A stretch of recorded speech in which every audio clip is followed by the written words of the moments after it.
धरती हिली है म्यांमार टू थाईलैंड। सब कुछ धराशाही नजर आया है। तस्वीरें भी सामने आई। बड़ी जानकारी आपको थाईलैंड के से दे रहा है, जहां पर बैंकॉक में भूकंप के तेज झटके महसूस किए गए हैं। बैंकॉक में भूकंप की तीव्रता 7.7 मापी गई है। देखिए, म्यांमार में 7.7 तीव्रता का भूकंप आया है और German research centre for Jio sciences के मुताबिक भूकंप का केंद्र 10 किलोमीटर तक गहराई में था और उसका केंद्र मंडाले शहर के पास स्थित था। भूकंप के झटकों का असर थाईलैंड की राजधानी बैंकॉक तक महसूस हुआ। यहां पर एक निर्माणाधीन फ्लाईओवर ढह गया। वहीं सैकड़ों लोग घबराकर इमारतों से बाहर निकल आए और इस भूकंप में म्यांमार में भारी नुकसान हुआ है, लेकिन अब तक इसकी जानकारी नहीं मिल पाई है कि कितना नुकसान वहां पर हुआ है। म्यांमार में ऐतिहासिक शाही महल मांडले पैलेस के देखिए कुछ हिस्से क्षतिग्रस्त हो गए हैं। वहीं सांगाइन क्षेत्र में सांगाइन टाउनशिप में एक पुल भूकंप में पूरी तरह से नष्ट हो गया। राजधानी नेपिता के अलावा क्योकसे में भी भूकंप के झटके महसूस किए गए, तेज झटके महसूस किए गए। इन शहरों की आबादी 50,000 से ज्यादा है। कितना नुकसान हुआ है अभी इसका आकलन नहीं किया गया है। सड़कों पर अफरा तफरी मच गई और जो बहुमंजिला इमारतें थी वो धराशाही हो गई। और इस खबर पर ज्यादा जानकारी के साथ मेरे दो सहयोगी मेरे साथ जुड़ गए। अमृत तिवारी मेरे साथ जुड़ गए हैं और साथ ही रवि मेरी भी न्यूज रूम से मेरे साथ लाइव है। सबसे पहले अमृत, आपका रुख करेंगे। क्या अपडेट है, क्या जानकारी मिल पा रही है? क्योंकि इतने तेज भूकंप के झटके, सब कुछ धराशायी नजर आया, लेकिन अभी तक ये जानकारी नहीं लगी है कि कितना नुकसान वहां पर हुआ। अमृत, और देखिए रसिका, नुकसान की बात करें तो अभी जो शुरुआती जो जानकारी मिल रही है वहाँ के स्थानीय मीडिया रिपोर्ट के हवाले से नुकसान बहुत बड़े पैमाने पे हुआ है। और इस दौरान जो है जो वहाँ के प्रशासन ने बताया, स्थानीय प्रशासन जो मांडले में अगर बात करें वहाँ की, वहाँ पे जो म्यांमार में पड़ता है, वहाँ पे 47 लोग अभी भी लापता बताए जा रहे हैं। उनके बारे में कोई जानकारी नहीं मिल रही और ये कहा जा रहा है कि हो सकता है कि ये लोग मलबे में दबे हों। अब ये मलबे में दबे हैं, कितने सुरक्षित हैं ये अभी नहीं बताया गया है। आशंकाएं जो है गलत तरीके से जाहिर की जा रही हैं, लेकिन जो अभी जानकारी मिल रही है कि न सिर्फ यह म्यांमार और बैंकॉक बल्कि आसपास के कई जितने भी दूसरे जो इलाके हैं, एक तरह से देखेंगे इन देशों की जो है बाउंड्री एक दूसरे से काफ़ी सटी हुई है और काफ़ी एक दूसरे के नज़दीक है। और जब यह केंद्र 10 किलोमीटर भीतर है तो इसका एरिया काफ़ी ज़्यादा बढ़ा हुआ दिखाई दे रहा है, यानी कि बहुत ज़्यादा धरती के गहराई में नहीं था। इस लिहाज से यहाँ पे जो है जो नुकसान है वो काफ़ी ज़्यादा जो है वो दिखाई दे रहा है। एक ब्रिज जो है वो कोलैप्स हुआ है, कई मकान ध्वस्त हुए हैं और बहुत सारे लोगों की जिंदगियां वो खतरे में आ गई हैं। लेकिन अभी जो है आधिकारिक रूप से मरने वालों की संख्या नहीं बताई गई है, न कि घायलों की। हाँ, ये जरूर कहा जा रहा है कि 47 लोग इस पूरे त्रासदी में लापता बताए जा रहे हैं। अब इसके जो थोड़ी देर बाद स्थिति 1-2 घंटे बाद और ज़्यादा स्पष्ट हो जाएगी। लेकिन जो भूकंप की तीव्रता रही है 7.7, इसका अंदाज़ा इस बात से लगा सकते हैं कि हमारे यहाँ जब भुज में भूकंप आया था तो उसकी तीव्रता 8.4 थी, यानी कि एक पॉइंट का ही अंतर है एक तरह से कहा जाए। और ऐसी विभीषिका हमने भुज में देखी थी। माना जा रहा है कि कहीं ना कहीं ये भूकंप का जो केंद्र जिस तरह से रहा है, यहाँ पे त्रासदी जो है बहुत बड़े पैमाने पर होने वाली है।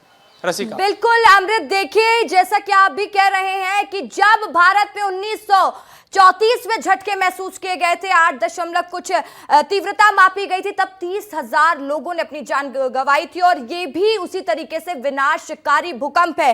रवि, लगातार हम इस पर चर्चा कर रहे हैं, कितना नुकसान हो सकता है अब इसका आकलन किया जा रहा होगा, लेकिन अभी जानकारी नहीं है। लेकिन जिस हिसाब से रिएक्टर स्केल में 7.7 रही है भूकंप के झटके की तीव्रता, उससे क्या अंदाजा लगाया जा सकता है? रसिका, सबसे पहले ये बताना चाहूँगा कि कितना भयानक ये भूकंप है, कितना डरावना ये भूकंप है, क्योंकि रिएक्टर स्केल में जो भूकंप नापने की जो तीव्रता है वो 1 से 9 तक होता है और ये सेकेंड लार्जेस्ट भूकंप हो सकता है, क्योंकि 7 से 8 के बीच में तीव्रता के बीच में थाईलैंड और म्यांमार के बीच में भूकंप आया है। दोनों इलाकों में इतना भयानक भूकंप आया कि सड़कों में दरार आ गई है, बिल्डिंग गिर गई है और वहाँ रहने वाले लोगों का क्या हाल होगा ये सोचने वाली बात है। आज जो धरती हिली है और धरती में रहने वाले लोग हैं वो डरे हुए हैं, क्योंकि ये बहुत भयानक भूकंप है। इसके कारण से सुनामी भी आ सकती है। ये बहुत बड़ी जानकारी है कि आसपास के जो नदी नाले होते हैं या समुद्र होते हैं वहाँ पे सुनामी भी पैदा हो सकती है। इतना खतरनाक ये भूकंप है। भूकंप की तीव्रता के बारे में मैं बता देता हूं कि ये 10 किलोमीटर गहराई तक ये भूकंप है, तो करीबन 40 किलोमीटर के क्षेत्रफल तक, दूरी तक, चौड़ाई तक इसका असर देखने को मिल सकता है। 40 किलोमीटर दूरी तक हर जगह हिल सकता है जमीन। तो सोचिए कि कितना बड़ा ये भूकंप है। रसिका, एक बड़ी जानकारी सामने आ रही है। रवि, लौटूंगी आपके पास, लेकिन बड़ा अपडेट दे दूं कि थाईलैंड में इमरजेंसी बैठक बुलाई गई है। बड़ा अपडेट आपको इस वक्त का दे रहे हैं। देखिए, थाईलैंड में इमरजेंसी बैठक बुलाई गई है। बैंकॉक में इमरजेंसी का ऐलान कर दिया गया है। बड़ी खबर आ रही है, बड़ी खबर आ रही है इस वक्त की। इसको खबर को ब्रेक कर दीजिए कि थाईलैंड में इमरजेंसी बैठक बुलाई गई है। बैंकॉक में इमरजेंसी लगा दिया गया है। भूकंप की तीव्रता 7.7 मापी गई है और लगातार यह आकलन वहां पर किया जा रहा है। लेकिन विनाशकारी भूकंप जो बैंकॉक म्यांमार में आया है, लोगों में अफरा तफरी मची हुई है। अमृत लगातार हमारे साथ जुड़े हुए, रवि भी जुड़े हुए हैं। अमृत, देखिए, इमरजेंसी बैठक बुलाई गई है और साथ ही बैंकॉक में इमरजेंसी की घोषणा भी कर दी गई है, यानी कि अब पूरे मामले को कंट्रोल में करने की कोशिश करने का प्रयास भी किया जाएगा। अमृत,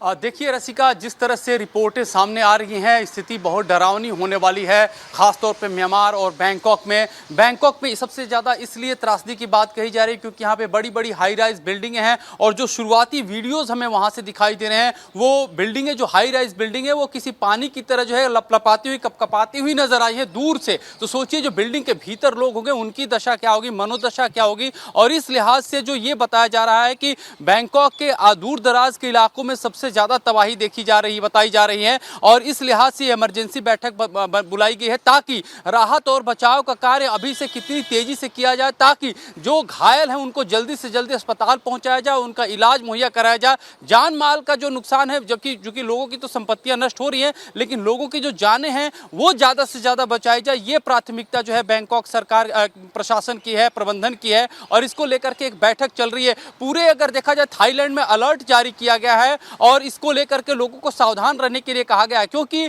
कई बार देखा गया है कि बड़े भूकंप के बाद एक दूसरा आफ्टर शॉक भी आता है। इस लिहाज से एडवाइजरी भी जारी की गई है थाईलैंड गवर्नमेंट की तरफ से कि पूरे थाईलैंड में लोग जो है इसको लेकर के सावधान रहे। और जैसा कि रवि मीरी बता रहे थे कि किस तरह से अगर कोई भूकंप आता है, हालांकि इसकी बहुत ज्यादा गहराई नहीं थी, 10 किलोमीटर की है, लिहाजा फिर भी यह पर्याप्त है कि क्योंकि यह जो देश है वो समंदर से घिरे हुए हैं और यहाँ पे समंदर के भीतर सुनामी जैसी स्थिति प्रकट होने की आशंका जताई जा सकती है। लिहाजा इसको लेकर भी जो कोस्टल एरियाज है, कोस्टल गार्ड है, उनको भी अलर्ट कर दिया गया है कि वो भी अलर्ट रहे। लिहाजा देखेंगे बैंकॉक हो, म्यांमार हो, इसके अलावा दूसरे देशों से क्या सहायता ली जा सकती है, उनके कोस्ट गार्ड सर्विस क्या सहायता दे सकते हैं, जो भीतर आपदा आई है उसको लेकर क्या सहायता मुहैया कराई जा सकती है, तो दूसरे देश भी एक्टिवेट हो रहा है। और इसी कड़ी में भारत की तरफ से भी एक जो है गहमा गहमी देखी जा रही है। हो सकता है कि यहाँ से भी कोई संपर्क जो है बैंकॉक और म्यांमार में साधा जाए कि वहाँ किस तरह से अगर कोई बड़े पैमाने पर त्रासदी होती है तो राहत मुहैया भेजी जाए।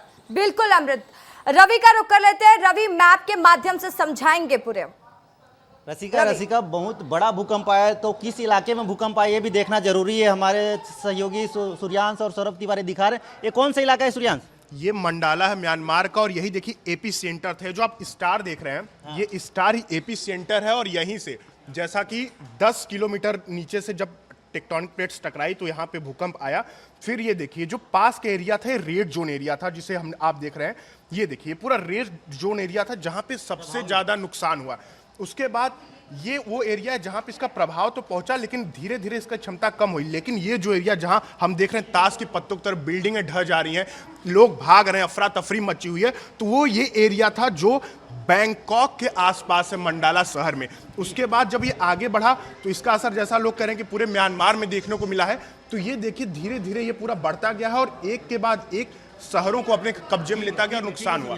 तो देखिए ये म्यांमार में जो भूकंप आया उसका असर दिखा रहे हैं, लेकिन ये भारत से कितना दूर है? भारत से करीब 600 किलोमीटर, मिजोरम से म्यांमार की दूरी 600 किलोमीटर, बहुत ज़्यादा दूर नहीं है जहाँ पे भूकंप आया है। रवि, भूकंप जो जहाँ आया है म्यांमार में, वो बहुत ज़्यादा दूर नहीं है और दुनिया भर से लोग वहाँ पर घूमने पहुँचते हैं, पर्यटन करने के लिए पहुँचते हैं। और सबसे बड़ी बात यह है कि 7.7 रिएक्टर स्केल का जो भूकंप आया है, जनरली हम जब देखते हैं रिएक्टर स्केल में उसे नापते हैं तो 5 या 4 के ऊपर भी जब होता है तो उसे बहुत बड़ा भूकंप माना जाता है। ऐसे में जब 7.7 रिएक्टर स्केल का भूकंप आया है तो ये बहुत बड़ी क्षति है। मैं आपको बता दूं, प्लेट टेक्टोनिक मूवमेंट होता है जिसके कारण भूकंप आता है। तो ये जैसे 2 प्लेटें हैं, टोटल जो दुनिया है वो 7 प्लेटों में विभाजित है। तो जो 2 प्लेटें हैं आपस में ऐसे जब टकराती हैं, कई सालों सैकड़ों सालों में ये संचलित होते रहती हैं। और ऐसे जब होता है तो जो भारी प्लेट है वो नीचे होती है और जो हल्की प्लेट है वो ऊपर जाती है और ऐसे करके घर्षण होता है जिसकी वजह से भूकंप आता है। और यही भूकंप जो है पृथ्वी के केंद्र से होता है, जो कि आपको बताया जा रहा था 10 किलोमीटर इसकी गहराई थी, जिसके वजह से ये भूकंप जो है इतना तबाही मचाया। और पूरे बैंकॉक में, म्यांमार में अफरा तफरी का माहौल है क्योंकि बहुत ज़्यादा रिहायशी एरिया है वो, और लोग घबरा कर सड़क पर आ चुके हैं, बड़ी बड़ी इमारतें ढह गई है। रवि, ठीक है, ये जो तस्वीर है दिखानी जरूरी है। भारत है और भारत के ठीक इधर पूर्व क्षेत्र में ये रहा मिजोरम, और यहाँ पे देखिए मंडाला है, मंडाला हाउस, यानी मिजोरम और मंडाला इसके बीच में ज्यादा दूरी नहीं है, इसलिए 600 किलोमीटर के आसपास ही ये रेड जोन था। तो इसीलिए जब रेड जोन से हम ऑरेंज जोन, येलो जोन बढ़ते गए तो इसका असर जैसे जैसे इधर बढ़ा तो ये बॉर्डर के पास तक भी आया है। लेकिन ये है कि हाँ, हालांकि नुकसान नहीं हुआ जान माल का और काफी कम हो गया। लेकिन ये जो पॉइंट था जहां पे सबसे ज्यादा नुकसान हुआ है, बिल्डिंगें गिरी हैं, इस वजह से ये रहा। ये देखिए, मैं आपको दिखाता हूँ जो करीबी करीबी कौन कौन से बड़े समुद्र हैं। ये देखिए, ये रहा अंडमान निकोबार, बे ऑफ बंगाल की भी दूरी से ज्यादा नहीं, बे ऑफ बंगाल भी पास में है। अंडमान निकोबार आइलैंड, सबसे बड़ी चीज ये देखिए, जो भारत के केंद्र शासित प्रदेश है अंडमान निकोबार, इसकी दूरी यहां से ज्यादा दूर नहीं है, ये और पास में है, बे ऑफ बंगाल पास में है। दूसरी चीज जो म्यांमार, ऐसा कहा जा रहा है कि थाईलैंड के साथ म्यांमार में भी इसका काफी बड़ा इफेक्ट दिखा। तो म्यांमार भारत का बॉर्डर है, सटा हुआ है। देखिए भारत से कनेक्शन इसलिए भी जोड़ा जा सकता है क्योंकि भारत से बहुत सारे टूरिस्ट थाईलैंड और म्यांमार जाते हैं रसिका, इसीलिए इस खबर को बहुत ज्यादा लोगों को पर असर हो रहा है कि म्यांमार में, थाईलैंड में कैसे इतना बड़ा भूकंप आ गया। जो वहां जाने वाले थे, जो समर वेकेशन के लिए वहां जाने वाले थे, उनके लिए बहुत बड़ी जानकारी है रसिका। बिल्कुल, और ये बहुत बड़ी खबर है। भारी नुकसान हुआ होगा, जिस तरीके से धरती हिली है रवि, उससे साफ अंदाजा लगाया जा सकता है। इस जानकारी की जब आधिकारिक पुष्टि हो जाएगी तभी स्थिति साफ हो जाएगी। बहुत शुक्रिया रवि तमाम जानकारी के लिए। तो देखिए, थाईलैंड के बैंकॉक में भी भूकंप के झटके के असर देखे गए हैं। रवि ने मैप में भी समझाया कि कितने तेज भूकंप के झटके रहे होंगे, कौन कौन से एरिया से अफेक्ट हुए हैं, क्योंकि भारी त्रासदी इससे हुई है। जो तस्वीरें सामने आई डरा रही हैं। तस्वीरें देखिए किस तरीके से बिल्डिंग धराशाही चंद मिनटों में हो जाती है। और साथ ही म्यांमार में ऐतिहासिक शाही महल है, जो मांडिल पैलेस के कुछ हिस्से क्षतिग्रस्त हो गए हैं। आप समझिए कि कितना नुकसान हुआ है वहां पर। म्यांमार के मांडिल शहर की इमारतें तबाह हुई हैं। वहीं सांगाइंग क्षेत्र में, सांगाइंग टाउनशिप में एक पुल भूकंप पे पूरी तरह से नष्ट हो गया। भूकंप देखिए कई तरह से आता है, इसे फॉल्ट लाइन भी कहते हैं। ये 3 तरह के होते हैं, इसको भी आपको समझाएंगे। तो इस पूरे मामले को समझिए। रिवर्स फॉल्ट क्या होता है? भूकंप के दौरान जमीन का एक हिस्सा ऊपर की तरफ उठता है। नॉर्मल फॉल्ट क्या होता है? इस फॉल्ट में जमीन का एक हिस्सा नीचे की तरफ जाता है। वहीं स्ट्राइक स्लिप फॉल्ट क्या होता है? टेक्टोनिक प्लेट्स में उसकी वजह से जमीन का एक हिस्सा आगे पीछे की तरफ खिसकता है। तो भूकंप में भी अलग अलग तरीके की चीजें होती है। भूकंप कई तरह से आता है, इसे फॉल्ट लाइन भी कहा जाता है। विवेक के पास अपडेट है कुछ। विवेक शुक्ला मेरे सहयोगी जुड़ गए हैं। विवेक, अपडेट दीजिएगा। रचिका, मैं आपको एक तस्वीर दिखाने जा रहा हूं और इस तस्वीर के लिए मैं चाहूंगा कि हमारे सहयोगी जो है इस पर जूम करें। ये म्यांमार का वो एरिया है जहां पर भूकंप का अटैक दिख रहा है, भूकंप का जो नुकसान हुआ है भूकंप से, वो हम आपको दिखा रहे हैं। ये सांगाइंग है और यहां पर ये पूरा क्षेत्र जो आपको दिख रहा है, यहां पर आपको दिख रहा होगा 7.7। ये भूकंप की जो वो वेबसाइट जिसके माध्यम से पता चलता है कि भूकंप कहां पर आया है, वो हम आपको दिखा रहे हैं। 7.7 की तीव्रता से एक भूकंप ये आया है, 6.4 की तीव्रता से दूसरा भूकंप ये आया है। और ये जो आप रेड डॉट देख रहे हैं, ये जो आप रेड डॉट देख रहे हैं, ये जो है भूकंप का केंद्र है। ये पूरा एरिया जो आपको येलो दिख रहा है, ये माफ कीजिएगा रेड दिख रहा है, ये भूकंप से इफेक्टेड एरिया है। इसके अलावा एक तस्वीर में आपको और दिखाना चाहूंगा इसका, ये हमने आपको अर्थक्वेक के जरिए जो स्थिति जहां पर भूकंप का अटैक है वो दिखा रहे हैं। अब देखिए, ये देखिए, ये है म्यांमार और ये है बैंकॉक। म्यांमार ये भारत का मैप है और भारत का ये नॉर्थ ईस्ट एरिया है, ये म्यांमार है, ये बैंकॉक है और यहां से यहां तक भूकंप का असर दिखा है। 7.7 की तीव्रता वाला भूकंप जो है यहां पर महसूस किया गया है और म्यांमार से खबर अभी अपडेट के तौर पर यह सामने आ रही है कि यहां पर जो भूकंप है वो लगभग 8.2 रिएक्टर स्केल पर उसकी तीव्रता मापी गई है। बहुत बड़ा भूकंप है, इसका बहुत बड़ा नुकसान हो गया है। लोगों में डर है इस बात को लेकर, जैसा कि हमारे सहयोगी अमृत बता रहे थे कि इमरजेंसी मीटिंग बुलाई गई है। तमाम जो है वहां पर जो देश है, चाहे वो म्यांमार हो, बैंकॉक हो, और देखिए भारत के ये पड़ोसी हैं, भारत के पड़ोसी हैं, लिहाजा भारत पर भी असर है। अभी ये शुरुआती जानकारी है, विस्तार न्यूज़ इसको ठोस तरीके से नहीं बता पाएगा, लेकिन खबर ये है कि भारत के नॉर्थ ईस्ट एरिया में भी भूकंप के झटके महसूस किए गए हैं। मेघालय में झटके कुछ महसूस किए गए हैं, दिल्ली तक इसका असर देखने को मिला है, ये भी खबर है। लेकिन म्यांमार से लेकर बैंकॉक तकरीबन यहां पर जो डिस्टेंस है वो 900 किलोमीटर की है और इस 900 किलोमीटर वाले पूरे एरिया में भूकंप का असर दिख रहा है। अभी ये शुरुआत है, ये शुरुआत है। और इसके अलावा आप देखेंगे, मैं चाहूंगा मुकेश जी जरा इस तस्वीर को और आप दिखाइए, क्योंकि जरूरी ये है कि हम दर्शकों तक ये पहुंचा सकें कि स्थिति क्या है। ये आप देख रहे होंगे बांग्लादेश का चिटगांव, जहां पर क्रिकेट मैच होते हैं, आपने कई बार ये नाम सुना होगा। ये इम्फाल है और यहां पर आप देखेंगे ये म्यांमार, जिसे वर्मा कहा जाता था पहले, ये मंडाले का वो क्षेत्र 7.7 और 6.4। आपको सही तथ्यों के साथ जानकारी विस्तार न्यूज पर दर्शकों को हम बता रहे हैं। ये वो एरिया है जहां पर भूकंप का असर दिख रहा है। ये पूरा रेड जो दिख रहा है, मोनियाबो है, शिविबो है, इसके अलावा पाकोकू है, ये पूरा एरिया जो है ये भूकंप से इफेक्टेड है। रस्का, उसके बाद तस्वीर आप लगातार दिखाई रही हैं और तस्वीरों के साथ साथ हम बता रहे हैं कि भूकंप का कितना बड़ा असर दिखा है इन दोनों देशों में। रस्का, बिल्कुल, भूकंप का बड़ा असर दिखा है, तस्वीरें बयां करे। विवेक, बहुत शुक्रिया आपका तमाम जानकारी के लिए। तो देखिए, एक बड़ी जानकारी मिल रही है, बड़ी जानकारी, इस वक्त का बड़ा अपडेट है कि 100 लोगों से ज्यादा की मौत हो चुकी है, यह आशंका जताई जा रही है भूकंप के झटके में।